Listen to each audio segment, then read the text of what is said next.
Hello. What we're going to do today is I'm going to go over the PDF book on Master the Fretboard. You can find that on my website, daprofe.com.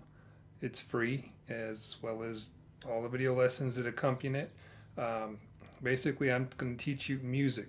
Music is something you can transfer to any instrument because it's constant, which is the good thing about learning music and not just learning chords and songs. Because once you learn music, you can apply that to everything. You can see how people are making songs. You can see, basically, it's the building blocks. So once you know music, you'll save a lot of money on having people teach you songs. Okay, so let's start out. Chapter 1. This is the major scale. We'll go teach you everything from the very beginning here. Okay, now the guitar, the bass guitar, that's another thing I should mention. This lesson can also be used on the bass, and if you follow the colored notes, it can be used on the piano as well. But basically, all those instruments I just mentioned, and every instrument you can probably think of in Western music, only has 12 notes. And all those 12 notes can be found between the first fret here and the 12th fret here, the E to the E on the guitar, or respectively whatever instrument you have. And pretty much you're only going to use no more than 7 in 99% of your songs in a single song, and probably not even that. So I'm going to start you off with the major scale. The first thing you need to know about the major scale is it has 7 notes in it. That's it. And then you just repeat. So basically, the way I have this fret map laid out is it's in C major. So that means you don't have any sharps or any flats. It's to make it easier to learn. Once you learn it in C major, you can move it up or down one fret or more than one fret to whatever key you want to play in. But once you memorize it, it's easy to do. Okay, so we're going to start on the C note. The C note is here, the 3rd fret, 5th string, the blue note. Okay, now you see there's more than one blue note on this guitar. Those are all the same note. Those are all C. Okay, and I also have 1s and 2s and the 3s and 4s and numbers as well inside the circle. So basic what you want to do is you're going to start on the C note, like I say in the PDF. You start with the big finger here. That presses down on that. Now you take a while to get your fingers loose and limber to do this kind of stretching, but you need to learn this pattern. So it's that note there, and you curve it down, press just a tip on there. Then the second one, it's a big stretch, is the D. That's the same type you do it. Curve it, press it down only on the tip with the pinky. Then you come up here on the E, and that's your index finger. Press it down only on the tip. And just follow how my fingers go.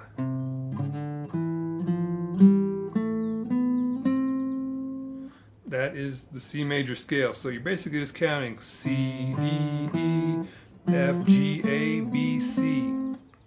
Or you can do it this way: 1, 2, 3, 4, 5, 6, 7, and then back to 1, which we'll later find out. That's going to be another lesson here. So that's the major scale. Now, a couple things you can see about the major scale is you can start those anywhere on the fretboard. Anywhere you see a C, you can start the C major scale. Okay, and up here, if I start on in these first 4 strings, or first 3 strings I should say, it's always going to be the same pattern.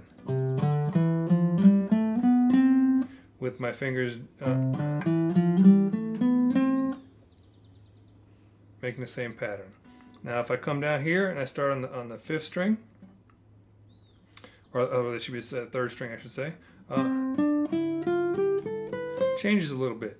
Now to see what I'm doing, index. Okay. So basically that only goes on the guitar if you're playing bass or something else. But like I say, that works for everything. Okay, so that's the C major scale. Now what you're going to do is some exercises.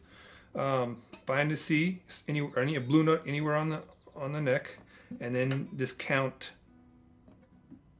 up or down. We'll start with down. We'll start here on the 8th fret, first string, this C note, and we'll go from 1, then let's count down. 1, 7, 6, 5, 4, 3, 2, 1. Okay, now we'll go to this one.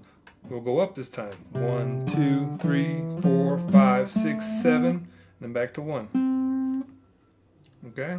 Now you're going to do that everywhere. Now, another thing I should tell you, now that we've gone over some of that stuff, is there's certain intervals that make this a major scale. So that when you play this starting on another note other than C, if you keep these same intervals, you'll still have a major scale. So the best way to look at this is you come down here on the 1st fret. You see that C right there? Okay, now we're going to go up. We're going to do the scale like this time. Let's get it on the camera good there. And then the C note here isn't marked, but the 12th fret, everything just starts over. So what we got here is, this is interval. This is a whole step from the C to the D, whole step. From the D to the E, whole step. E to the F, half step. F to the G, whole step. G to the A, whole step. A to the B, whole step. B to the C is a half step. You see that down here. See how see on the first on the nut right there, that's the B. So that's a half step. So those are the intervals for a major scale. That's pretty much it for the major scale. Just remember, you can start in a C anywhere you want. You can jump it around, play it up, backwards and forwards. All the time trying to keep that same pattern, keeping that same pattern with the fingers. When you're playing on these first 3 strings, jump down to the 4th string.